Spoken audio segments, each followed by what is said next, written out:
Olá, sejam todos bem-vindos ao nosso quarto módulo do curso de Educação Ambiental na Educação Infantil.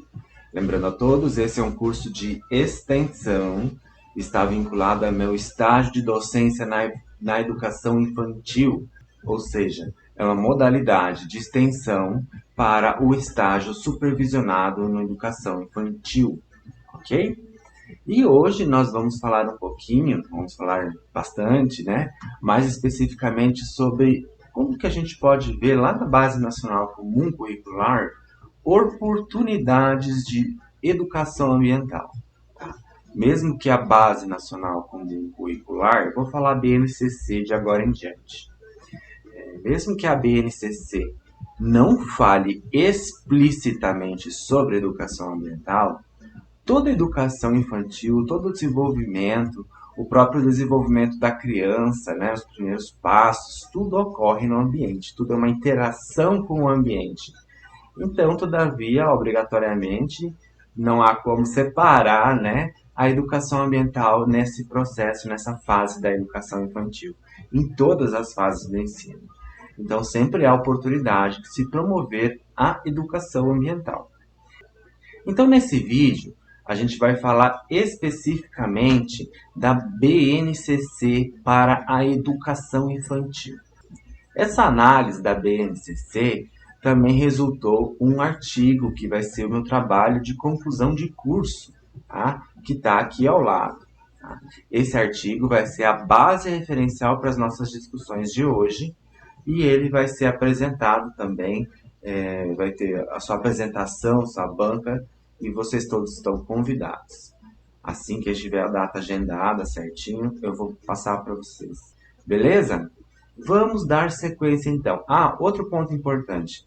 Eu andei revendo um pouquinho mais os meus vídeos e peço perdão, porque tem alguns vícios de linguagem que incomodam, principalmente o meu beleza, né?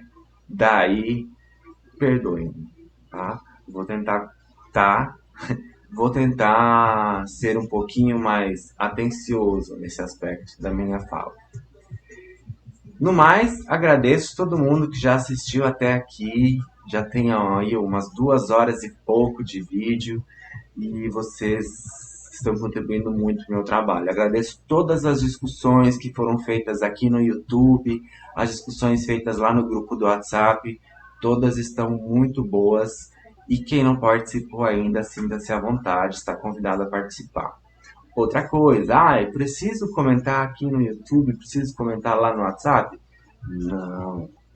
Em ambos os canais, tanto no YouTube quanto no WhatsApp. Mas você não tem a obrigatoriedade que você postar aqui no YouTube, você tem que postar no WhatsApp, beleza? Nosso grupo. Você não precisa fazer os comentários em ambos os locais. Dado o aviso, e agradecendo mais uma vez a contribuição de todos, a paciência, vamos dar sequência ao nosso trabalho, ao nosso curso. E hoje, então, falaremos especificamente sobre a educação ambiental na educação infantil, pensando na Base Nacional Comum Curricular. A Base Nacional Comum Curricular é o documento que orienta todos os objetivos, todos os conteúdos que precisam estar vinculados à aprendizagem e especifica ano a ano quais são os devidos e respectivos conteúdos. Quem é professor da rede municipal aqui em Palotina, não sei se talvez tem que montar esse planejamento e vai utilizar o planejamento das suas aulas com base na BNCC. Quem é professor da rede estadual, o Estado já fornece um planejamento pronto para vocês, todo pautado na BNCC. Todavia, o professor tem a autonomia de planejar, de como executar. As atividades que o professor realiza em sala de aula são de livre escolha dele, mas o seu planejamento tem que estar sempre vinculado à Base Nacional Comum Curricular. Esse documento funciona então como um guia para que os professores elaborem seus planejamentos. Quem é professor do Estado, o Estado já fornece um planejamento de todas as aulas já vinculado à Base Nacional Comum Curricular. Todavia, os professores têm a liberdade de escolherem as suas práticas, de desenvolver as suas aulas e também de organizarem os seus conteúdos, mas precisam estar também pautados na BNCC, ok? Então, a BNCC é o documento guia para a elaboração das aulas, para o planejamento das aulas, para a execução, para saber quais conteúdos serão abordados, quais são os objetivos que a gente vai buscar desenvolver nessa aprendizagem. Então, tudo isso é a fundamentação necessária para um bom professor, para executar as suas práticas, além de ser um documento que precisa ser executado, vamos dizer assim. Você precisa trabalhar esses conteúdos, na medida do possível, é claro, mas esse é o currículo que deveria ser implantado perfeitamente, ok? Há diversas críticas, sempre tem críticas, elas sempre são bem-vindas, e assim se constroem novos movimentos, novos documentos, novas reflexões importantes para a educação. Lembrando que isso sempre está associado a uma ideologia, né? Será que a gente está pensando na educação para quê? Para formar pesquisadores, para formar cidadãos, para formar mão de obra. Então sempre tem uma ideologia por detrás da educação. E vai governo, bem governo, a ideologia tende a ser modificada.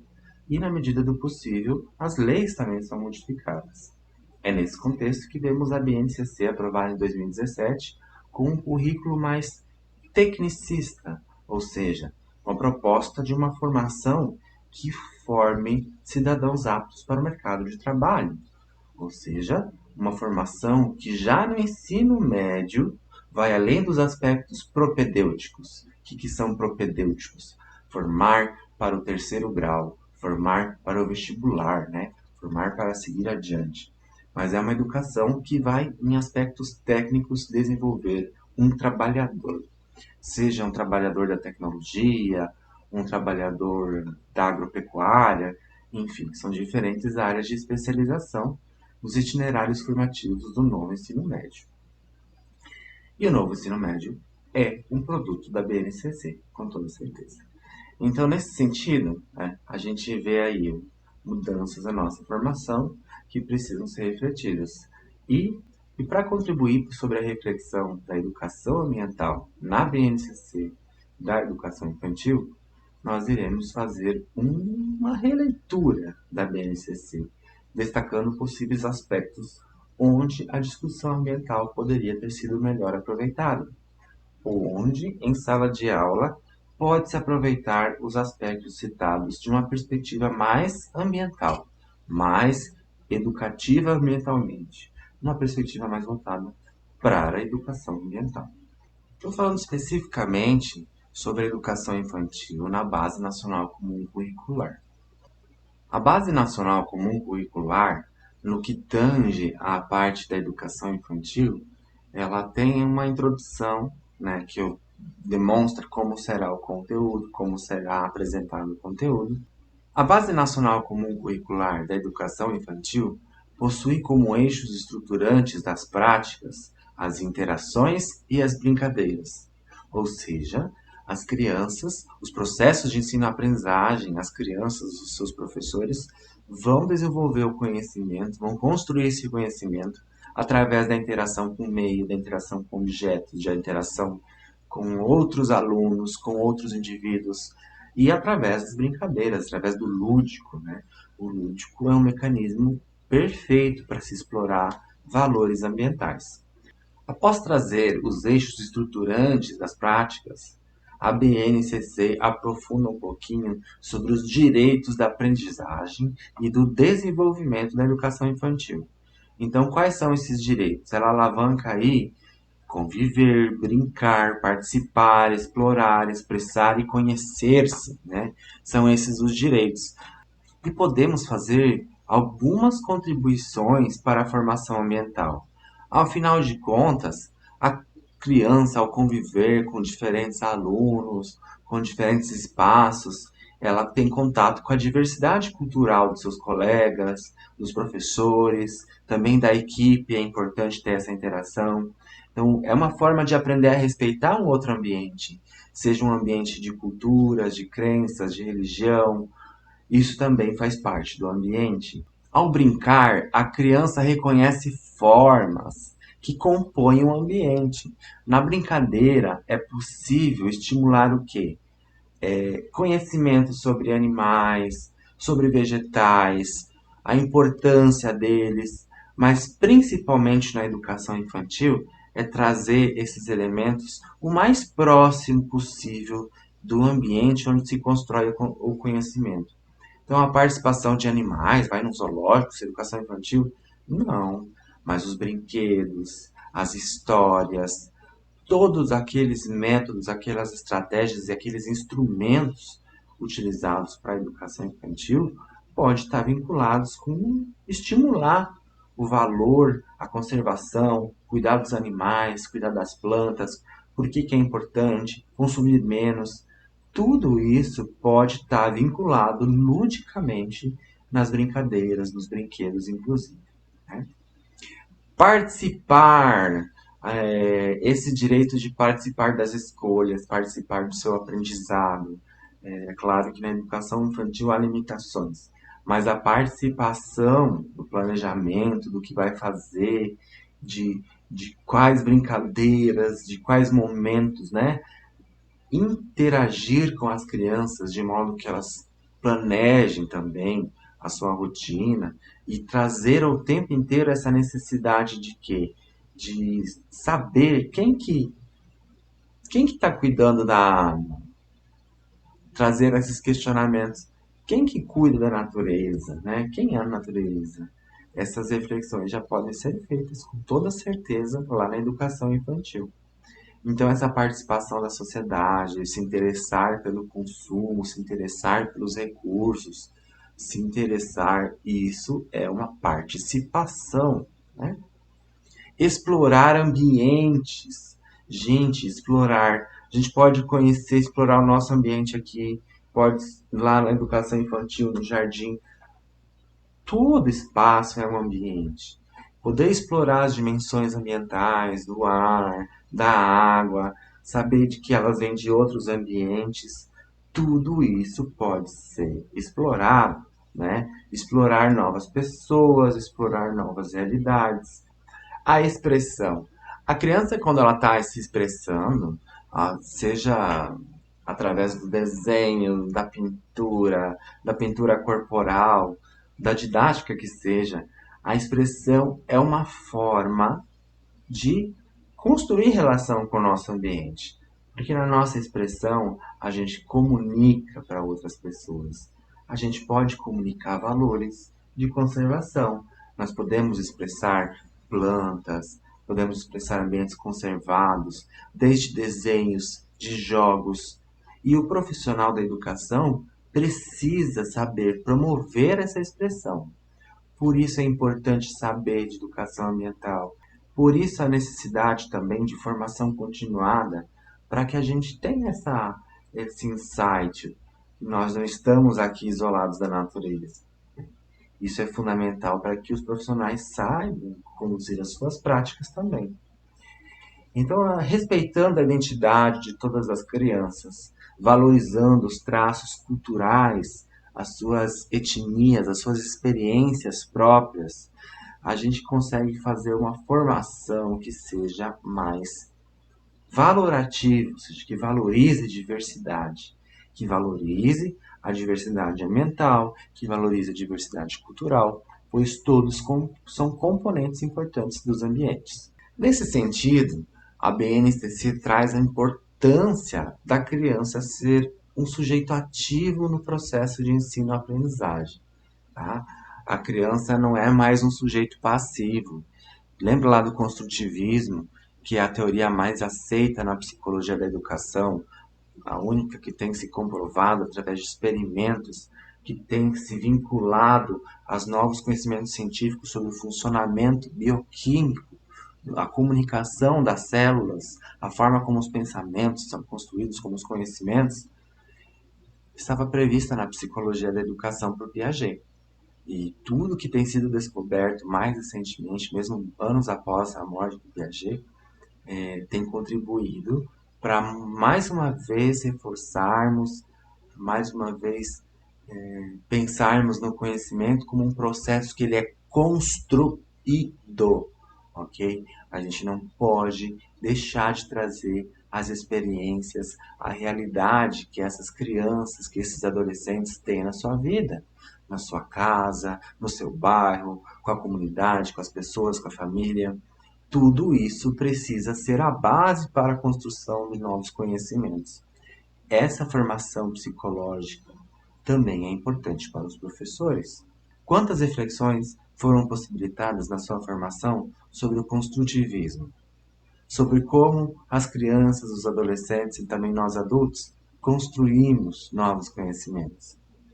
Dando a sequência à BNCC, ela vai trazer aí os campos das experiências, que são 5 principais campos, e depois falará sobre os objetivos da aprendizagem e de desenvolvimento de cada campo. Vamos lá então. Os 5 campos das experiências que a BNCC traz são: número 1, o eu, o outro e o nós. Quando a gente fala do eu, do outro e do nós, são destacados valores aí de desenvolvimento de habilidades, se conhecer como participante de uma sociedade, né? Então, um valor aí importante é a diversidade do outro, dos outros. A sociedade ela é diversa. Quando a gente traz esses aspectos para a educação infantil ou para a educação fundamental e do ensino médio, nós estamos valorizando o multiculturalismo. Essa é uma perspectiva até pós-crítica da educação ambiental. Quando valorizamos, quando inferimos que todas as culturas têm o direito de expressar-se, de conviver com as diferenças, tudo está vinculado a um pensamento sobre o ambiente. Todas as diferentes sociedades, todos os povos vivem em diferentes ambientes. Então, quando a gente considera os outros humanos, os demais seres vivos que também têm direito ao ambiente, a gente está fazendo uma reflexão, uma experiência sobre como correlacionar o eu, o outro e o nós. Né? Um dos objetivos da aprendizagem que a gente vê aí, demonstrar empatia pelos outros, perceber que as pessoas têm diferentes sentimentos, necessidades, maneiras de pensar e agir.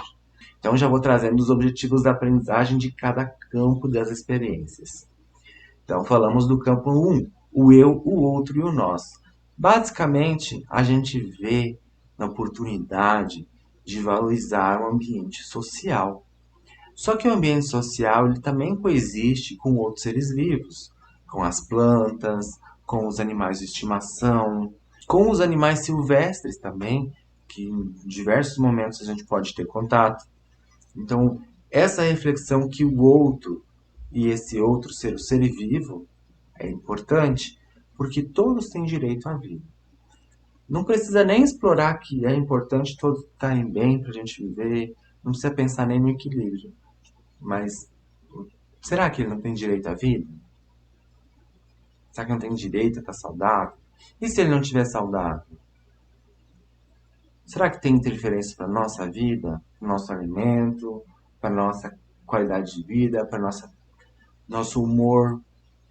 O campo de experiências, o eu, o outro e o nós, favorece muitas oportunidades de educação ambiental. Quando falamos do outro, podemos utilizar outros seres vivos. Quando falamos do outro, podemos saber de outras culturas, de outras realidades. E nós temos que saber qual a nossa responsabilidade para com o outro, qual a nossa responsabilidade para com o nós. Tudo isso, indiretamente, já é educação ambiental. Campo de experiências número 2, corpo, gestos e movimentos. O corpo é um instrumento que vai conectar a criança com o ambiente, os sentidos, a expressão. E o corpo também produz resíduos para o ambiente, também impacta o ambiente. Então é importante a gente saber reconhecer as nossas necessidades corporais, reconhecer que nós somos um organismo que depende do ambiente e que também sofre pelo ambiente.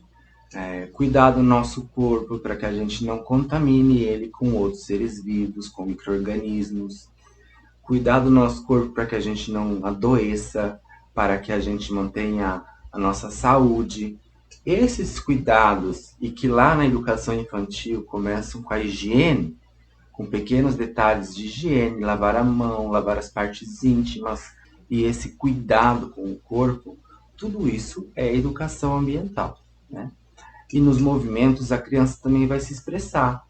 Nos movimentos a gente pode trazer essa perspectiva de fazer posturas de animais, de reproduzir ambientes mais calmos, mais naturais, de trazer essa reprodução da natureza também nos movimentos. Não sei se alguém já viu aquelas vertentes da yoga para crianças, não que eu seja adepto da yoga, muito pelo contrário, mas são vertentes em que eles incentivam as crianças a fazer posturas de animais e vegetais. Esses gestos, esses movimentos auxiliam na própria percepção da criança, ou seja, nas suas noções de espaço, de equilíbrio. E é importante que, reproduzindo a natureza, a gente estamos diretamente valorizando. E quando a gente valoriza o ambiente, os animais, a gente pensa em preservação, a gente sente essa necessidade de preservação. Campo de experiências número 3, traços, sons, cores e formas. O que seriam esses cores, formas, sons na natureza, né? Nós sabemos que na natureza algumas formas não são possíveis. Geralmente formatos quadriculados são formatos artificiais feitos pelo homem, né? Essa noção, esse reconhecimento dos formatos, dos padrões, das cores e formas da natureza é importante no desenvolvimento da criança, para que ela consiga tanto assimilar um ambiente natural, como um ambiente mais saudável, mais bonito, com maiores riquezas, tanto quanto distinguir um ambiente modificado, quanto às suas formas, às suas cores, e aí por diante. E é claro que com os sons a gente pode utilizar cantos de pássaros, cachoeiras, além disso fazer um impacto importante na acústica do ambiente. Você pode propor em momentos de reflexão, de descanso, de sono, promover os sons da natureza, sons naturais, que façam com a criança crie esse vínculo. É um vínculo de calmaria, boas lembranças, de bons cheiros, estimular os sentidos, né? Estimular o corpo para os traços, para os sons, para as cores e formas. Então, nesse sentido, a gente tem inúmeras estratégias de educação ambiental que trabalham com os sentidos e trabalham com os sons, com os cheiros. Tudo isso é muito bacana. Campo da experiência número 4. Escuta, fala, pensamento e imaginação.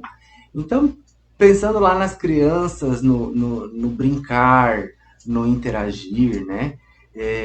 Elas também podem e devem ser estimuladas à imaginação, propor histórias, histórias cantadas, histórias contadas, ferramentas que possam fazer a criança se reproduzir ou reproduzir um ambiente conservado, a sua diversidade, histórias que promovam a reflexão sobre como é importante a gente conservar a natureza, como é importante colocar os resíduos, o lixo no destino certo, como é importante não jogar papel de bala pela janela. Existem várias histórias e várias experiências que abordam o campo lúdico e são fundamentais para a educação e para a educação ambiental. Tenho certeza que aí na sua escola, na sua instituição, você vai encontrar várias delas. Então, esses momentos aí que promovam contemplar a natureza, desde uma história, de um outro campo, né, do campo dos cheiros, dos sentidos, dos sabores. A criança também, ela pode ser estimulada a expressar as suas ideias, os seus sentimentos, os seus desejos, interagindo com o ambiente, interagindo com plantas, interagindo com histórias, interagindo com animais. É sempre importante que a criança seja colocada como um agente ativo da sua educação. E isso faz com que ela seja aproximada. Óbvio, o educador sempre faz o elo, é o guia, né? mas aproximar no máximo a criança da natureza, para que ela possa reconhecer o valor, valorizar, além de criar um laço afetivo bom com a natureza. Campo de experiências número 5. Espaços, tempos, quantidades, relações e transformações. Nesse campo de experiências, talvez tenhamos a maior complexidade para se trabalhar com educação ambiental. As noções de espaço, de tempo, elas são importantes para que a gente saiba o impacto das ações passadas no nosso ambiente presente, também o impacto das nossas ações presentes em um futuro ou em espaços diferentes, né? Às vezes, aonde que vai o nosso lixo? Será que o nosso lixo tem o destino correto? Será que esse lixo não vai parar lá em outro país, em outra região, e vai atuar no espaço em outros povos? Quantidades, ter noção das quantidades de lixo que são produzidas pelo nosso modo de vida, ter essa relação do que o que eu como, o que eu visto, trazer para os alunos essa compreensão dos seus atos, dos seus gestos, dos seus hábitos, de uma forma mais complexa. Compreender que a matéria, tudo que é matéria, gente? A matéria é tudo que tem um peso e que ocupa um lugar no espaço. Então, tudo que nós visualizamos é matéria, sejam gases, sejam líquidos, sejam sólidos. Tudo é constituído por quê? Por moléculas, por átomos. É uma aulinha de ciências aí, mas o interessante é saber que a matéria, ela não pode ser criada. Ou seja, como assim, professor? Nós não conseguimos criar átomos. Os 118 átomos da tabela periódica. Ah, professor, mas não dá para criar em laboratório, acelerador de partículas, em condições técnicas extremas, sim. É possível se criar novos elementos químicos, se transformar. Só que, na natureza, os elementos químicos estão ali desde o início.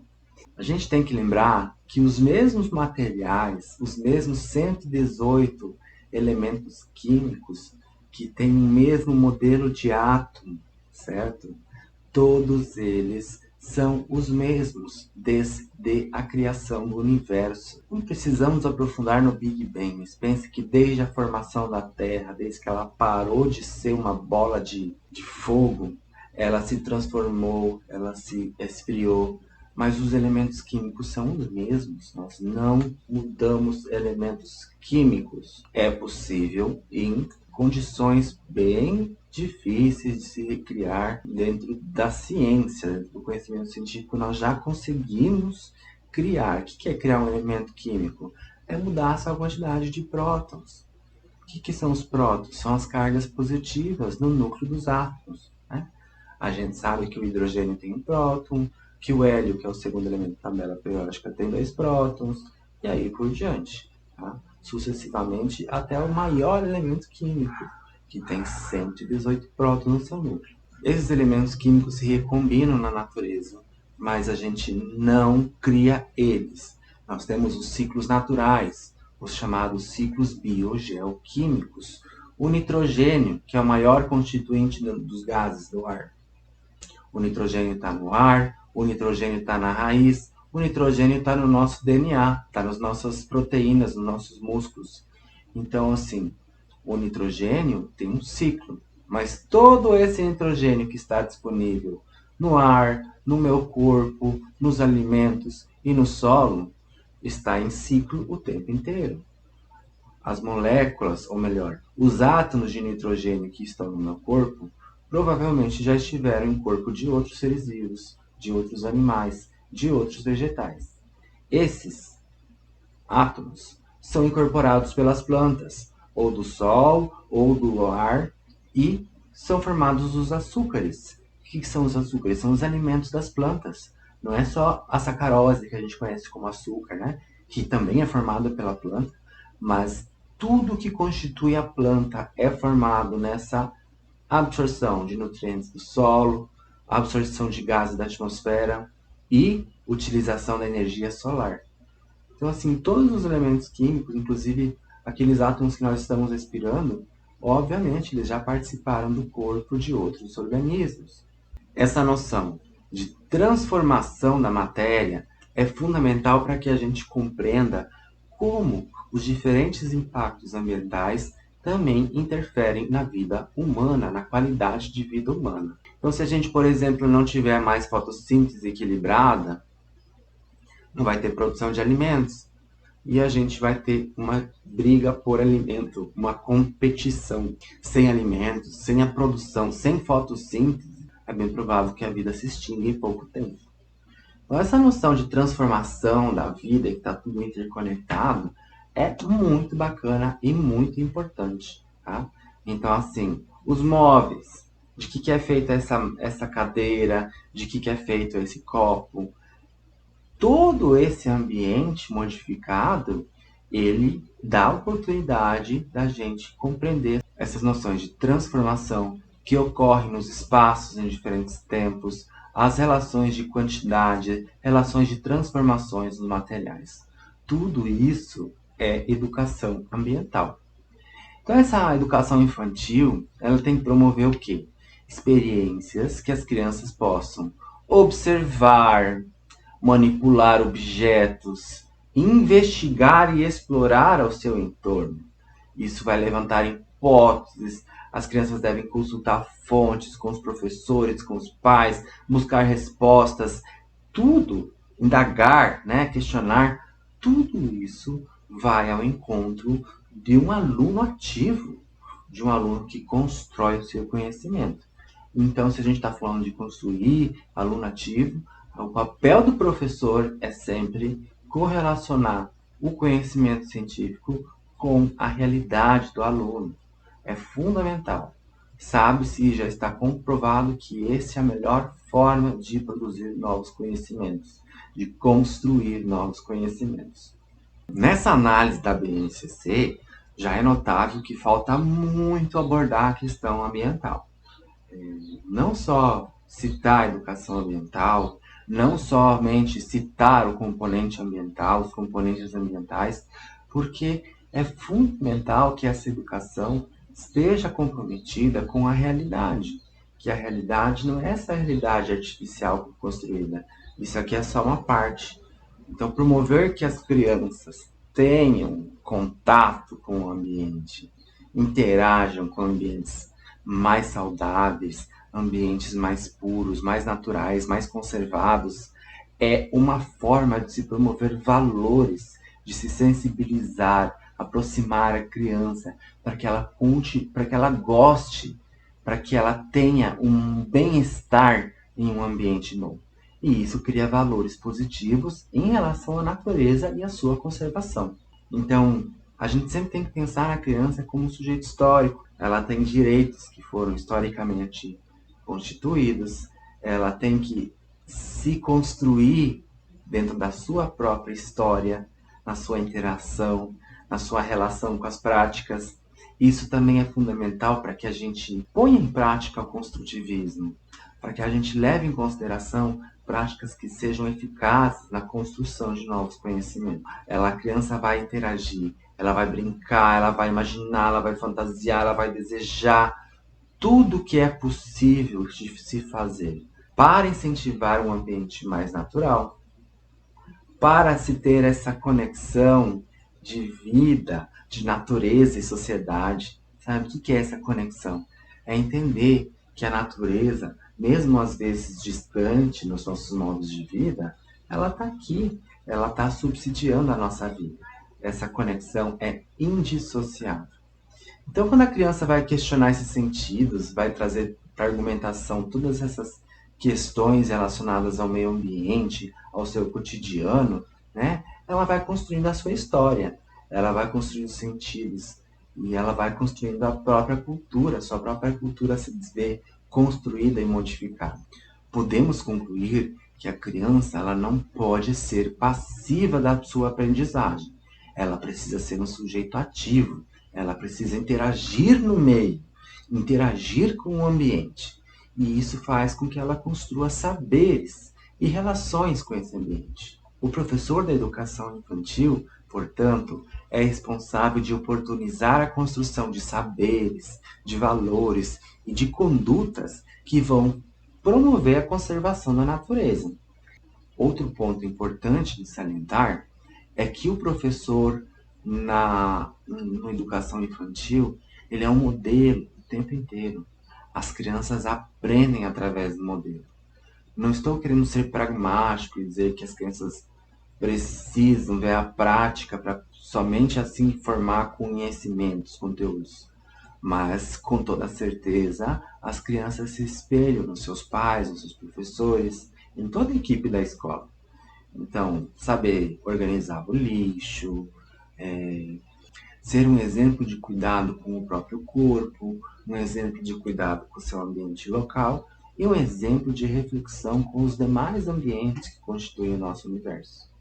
Ou seja, o professor tem que priorizar e saber reconhecer aqueles ambientes preservados, estimular o valor da preservação, de manter o ambiente saudável, ar puro, água limpa, saber tecer essas conexões com a criança que está se desenvolvendo no seu contato, na sua brincadeira, nas suas dúvidas, no seu interagir com esse meio e também interagir com as diferentes culturas que constituem os diferentes ambientes. Então, fazendo uma conexão com o que a gente já viu nos outros vídeos, né? A educação ambiental, ela é uma obrigação. O Estado tem o dever, tem a obrigação de promover a educação ambiental em todos os níveis de ensino. Mas será que nós, professores, será que nós, equipe pedagógica, nós fazemos essa reflexão na nossa formação? Porque ela tem que começar por aí, né? Começar pela nossa formação para que isso se aplique nas práticas, no dia a dia. A gente sabe que essa formação é precária. Fato. Até nas ciências biológicas essa formação é precária. É muito tradicional. Outro ponto. Que educação ambiental nós estamos proporcionando para as crianças? Será que essa sensibilização com o ambiente, será que essas atividades só de separar lixo ou atividades relacionadas a economizar a água, usar menos energia, será que essas práticas pontuais elas são suficientes? Talvez nós poderíamos abordar, mesmo no cotidiano da sala de aula, ou contextualizando o dia da criança, a gente podia ter uma educação bem mais efetiva na educação ambiental, né? E talvez isso vá ao encontro de valorizar as diferentes culturas que estão ali em sala de aula.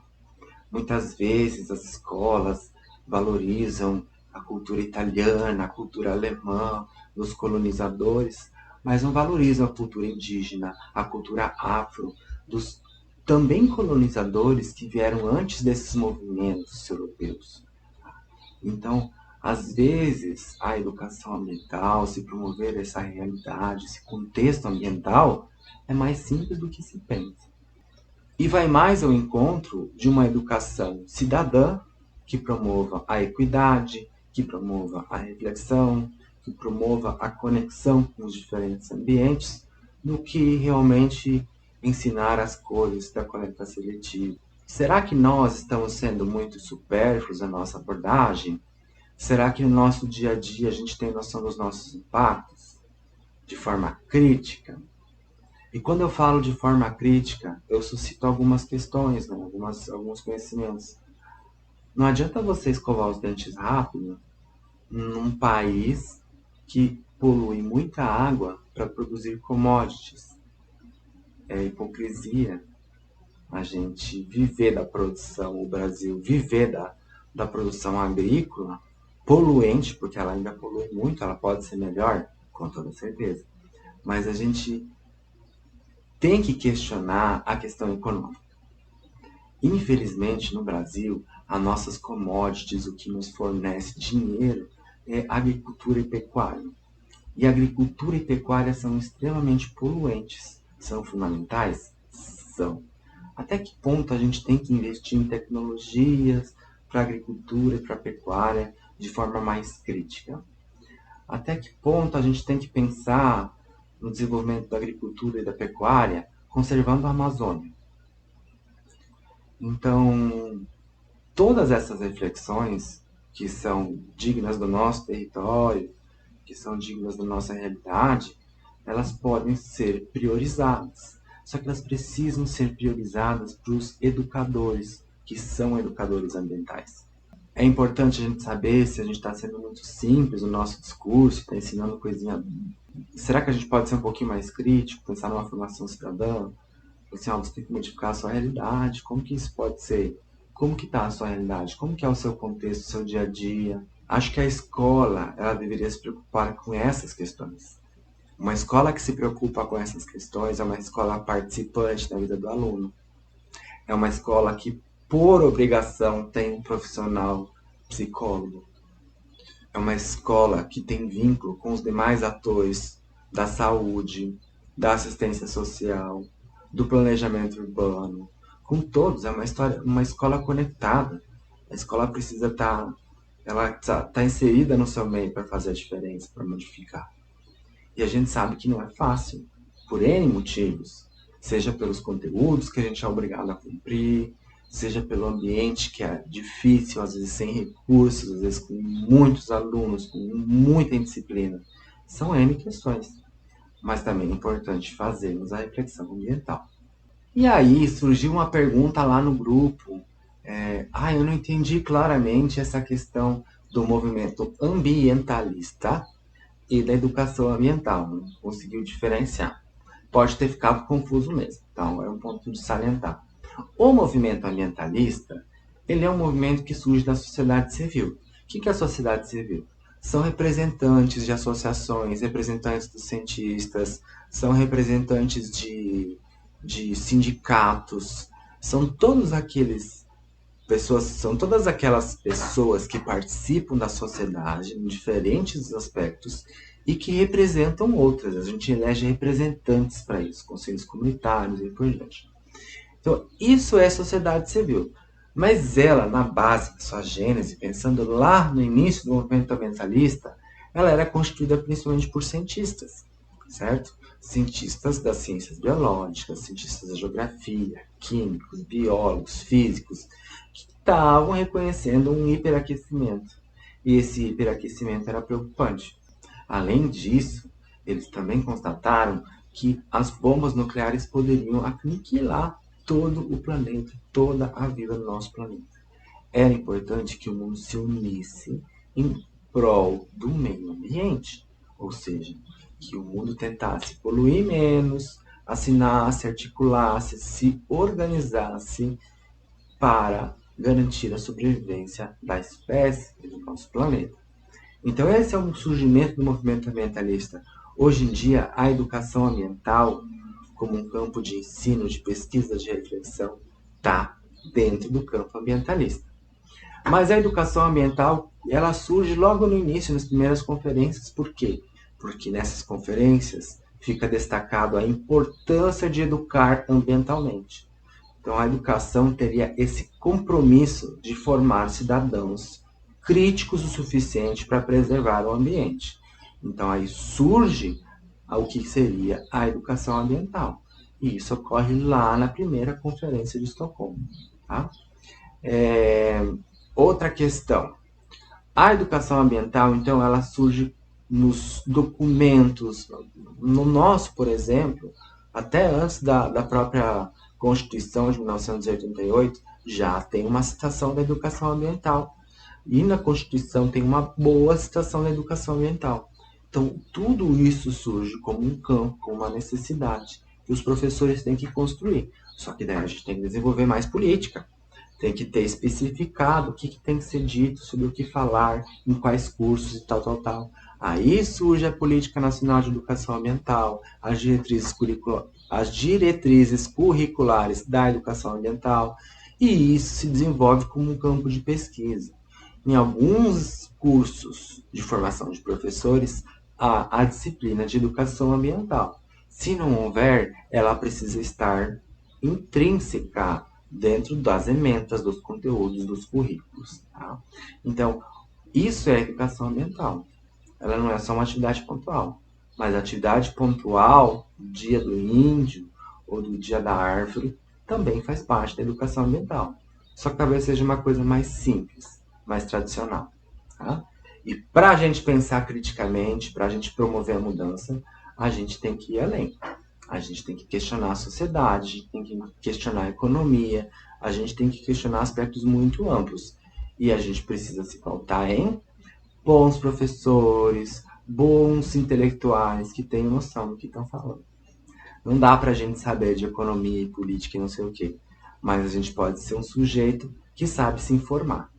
E essa talvez seja um dos objetivos principais de uma educação crítica. Um sujeito que sabe onde se informar, que sabe reconhecer uma fake news, que sabe interpretar informações. Então a gente vê também que a educação ambiental ela vem para suprir um discurso que já está implícito na educação. Mas nós não conseguimos formar pessoas tão críticas.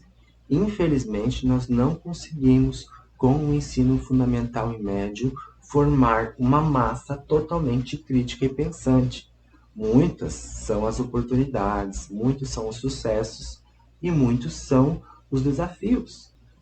E neste sentido, é importante que existam tratados, que existam leis, que existam decretos, diretrizes que deixem explícito a necessidade da educação ambiental, tá? Como um componente obrigatório em todos os níveis de ensino. Então, somente surgiu a educação ambiental após o surgimento do movimento ambientalista. E ela faz parte. Os educadores ambientais também têm um vínculo ambientalista. Todavia, contudo, não é aquela mesma identidade, aquela mesma defesa inicial dos cientistas que identificaram a crise ambiental e que estão aí, hoje em dia, difundidos em diferentes ONGs, em diferentes instituições, compartilhando e produzindo conhecimento científico e tentando sensibilizar a população para a crise ambiental. Tá? Então, digamos que a educação ambiental ela é um braço distante, mas ela surge da constatação de uma crise por diferentes cientistas e pela hegemonia dos cientistas do mundo. Acho que conseguimos fechar, assim, fazer essa conexão entre os diferentes módulos deste curso, deste workshop, e a educação ambiental na educação infantil. Mesmo que talvez algumas abordagens, alguns conteúdos não tenham sido vinculados, eu peço que se vocês tiverem alguma dúvida, vocês se manifestem. E nós também teremos a oportunidade de continuar, de aprofundar os nossos conhecimentos no nosso próximo curso. Exatamente. Então, já tem um grupo do WhatsApp criado, vocês já sabem. E eu vou fazer agora a nossa segunda parte, nosso segundo curso, onde eu darei continuidade sobre a abordagem da educação ambiental, em específico no ensino fundamental. Onde eu darei continuidade à abordagem da educação ambiental, só que desta vez no ensino fundamental. Então eu aguardo. Então, surgindo novas dúvidas, novos questionamentos por aqui, nesse próximo curso, a gente vai ter a oportunidade de refletir um pouquinho sobre aspectos da ciência e tecnologia que influenciam na sociedade, que influenciam e respaldam diretamente na educação. Também vamos observar alguns trabalhos de educadores ambientais falando sobre os principais objetivos da educação ambiental e os principais desafios da educação ambiental, considerando todo esse desafio atual, uma crise socioambiental. Nós observamos no nosso dia a dia diversos desastres naturais, inundações, deslizamentos, furacões, secas, N desastres que evidentemente se intensificam. Estamos vendo a Amazônia desaparecer progressivamente, graças a políticas públicas que enfraquecem os órgãos fiscalizadores, que enfraquecem o poder executivo, deixando assim a natureza à mão dos empresários, ou dos bandidos, dos mineradores, daqueles grileiros, todos os que têm interesse direto e indireto na destruição da Amazônia.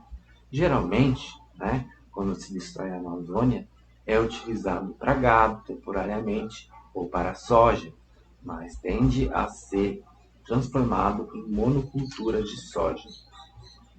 Ok, beleza, nós vivemos também da soja na nossa região. Minha família também produz soja e milho, não vou ser ignorante e hipócrita, né? Nós estamos em um território aqui em Palotina, região oeste do Paraná, extremamente agrícola. E tudo bem, todavia, precisamos saber de algumas informações. Como que a agricultura, como que a pecuária tem cuidado com o ambiente? Eles têm respeitado as leis ambientais? Eles têm sido fiscalizados em relação às leis ambientais? Como está a observação e a proteção da nossa Amazônia? Quais são os discursos políticos por detrás da Amazônia? Será que você já observou nos seus candidatos o que eles falam a respeito da Amazônia? Essas questões são importantes para a nossa formação, não somente como professores, mas como cidadãos. Nós iremos discutir um pouquinho dessas questões dentre alguns trabalhos da educação ambiental que são interessantes para a educação no ensino fundamental. O próximo curso será o meu estágio na docência no ensino fundamental. E o nome do nosso workshop, do nosso curso, se chamará A Educação Ambiental no Ensino Fundamental. Até lá, aguardo vocês. Abraço!